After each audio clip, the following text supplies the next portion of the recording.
स्वागत है आप लोग एक बार फिर आपके अपने यूट्यूब चैनल डिफेंस एग्जाम में। देखिए आज की इस ये वीडियो अगर आपका भी फेज 2 एयरफोर्स का रहेगा तो आपके लिए बहुत इंपॉर्टेंट होने वाला है। देखिए मैं आपको यहाँ पे काफ़ी कुछ चीज़ें बताने वाला हूँ कैसे आप लोग फेज 2 में फाइट करेंगे और कैसा क्या यहाँ पे हो रहा है।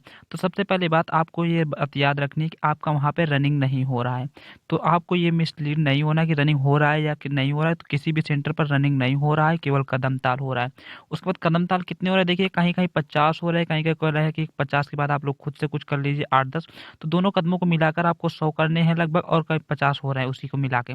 तो सबसे पहले आपको यही बात नोट करनी है कि रनिंग नहीं हो रहा है, कदम ताल हो रहा है। उसके बाद कह रहा है जो हमारा पुशअप्स का कि बच्चों को होल्ड करा है। देखिए आपको एक बात ये अच्छे से ध्यान रखनी, ऐसा कहीं कुछ नहीं है। 10 सेकंड अगर आप लोग होल्ड करके पुशअप्स करेंगे तो कभी खुद से ट्राई करके देख लीजिए, आप खुद नहीं कर पाएंगे 10 पुशअप्स। आधे से ज़्यादा बच्चे इसी में बाहर हो जाएंगे।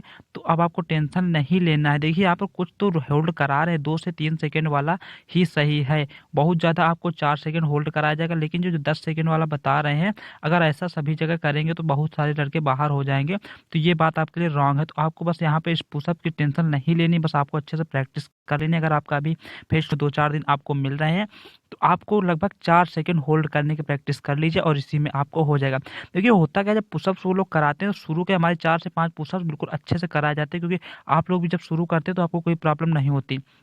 लेकिन उसके बाद जब वो लोग कराते हैं 6, 7, 8, 9, 10, तो क्या करते हैं वो लोग लगभग 9 हो सकता है 8 में आपको थोड़ी ज़्यादा देर होल्ड करने के लिए, 10 में अगर जब आपका सबसे लास्ट वाला होता है उसमें आपको थोड़ी ज़्यादा देर होल्ड करा देते हैं। तब वो देखते हैं कौन-कौन रुक पा रहा है।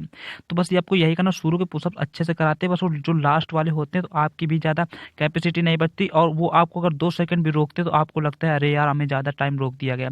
तो जो बच्चों का हो चुका है वो अगर कब प्लीज़ किसी को मिसलीड ना करें, क्योंकि उनका भी काफ़ी बच्चों का भी फेज शुरू रह गया, अभी शुरू हुआ है। तो अब आपको टेंशन नहीं लेनी, पुशअप्स में होल्ड करें, बस अपनी प्रैक्टिस करके जाइए। 4 से 5 सेकंड अगर आप लोग प्रैक्टिस करके जाते हैं तो मैं ये गारंटी के साथ कह सकता हूँ कि आप लोग पुशअप्स में बाहर नहीं होंगे। उसके बाद स्क्वाट्स की भी अच्छे से प्रैक्टिस कर लीजिए, सिटअप्स की भी कर लीजिए, क्योंकि उसमें तो आपको प्रॉब्लम नहीं होती। लेकिन सभी लोग जो रिव्यू दे रहे हैं वो हमारा पुशअप्स वाला दे रहे हैं, तो इसमें आपको मिसलीड होने की जरूरत नहीं है। इसमें आप लोग अच्छे से प्रिपरेशन करके जाइए। 5 सेकंड अगर मिनिमम आप लोग होल्ड कर पा रहे तो इससे ज़्यादा वहाँ पे कुछ नहीं करा रहे, बस केवल बच्चों को मिसलीड करने की कोशिश की जा रही है। तो आपका फेज 2 है तो प्लीज़ रिव्यू अच्छे लोगों का ही देखिए, ताकि आप लोग मिसलीड ना हो सकें और मनोबल ना डाउन हो।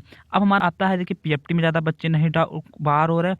आता है हमारा मेन है जो जीडी एसआरटी। देखिए एसआरटी भी आपके ऊपर है, क्योंकि एसआरटी में आपको कोई कुछ पढ़ा नहीं सकता, घोल के पिला नहीं सकता। ये आप पर निर्भर करता है कि आप कैसे सिचुएशन को वहाँ पर समझना है और अच्छे से एग्जाम दीजिए, कोई भी क्वेश्चन छोड़ना नहीं है।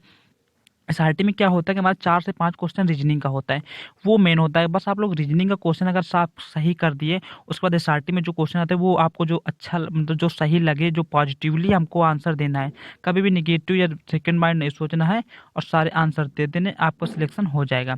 उसके बाद देखिए आता है जीडी। देखिए जीडी के टॉपिक, हमारा जीडी सभी जगह नॉर्मल ही हो रहा है, लेकिन अगर आप कुछ नहीं बोलोगे तो आपको जीडी से तुरंत आउट कर देंगे। ये बात तो आप खुद समझ रहे होंगे कि जीडी में है तो आपको बीच में इंटरप्ट करना है। एक बार जब इंट्रो के साथ बुलवाते हैं तब बोलना है आपको 1 से 1.5 मिनट। उसके बाद बीच में आपको एक बार भी अगर आपने फैक्ट के साथ उसको इंटरप्ट कर दिया किसी को, तो आपका समझो जीडी में सिलेक्शन हो गया। तो 2 से 3 बार की प्रैक्टिस करके जाइए लगभग।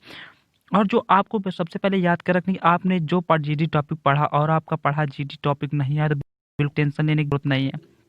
आपको जो जीडी का पेज मिलता है उसके 4 से 5 लाइनें याद कर लिए, और वही लाइनें बिल्कुल फ्लो के साथ आपको बोल देनी है, आपके जीडी सिलेक्शन हो जाएगा, इस बात की गारंटी है।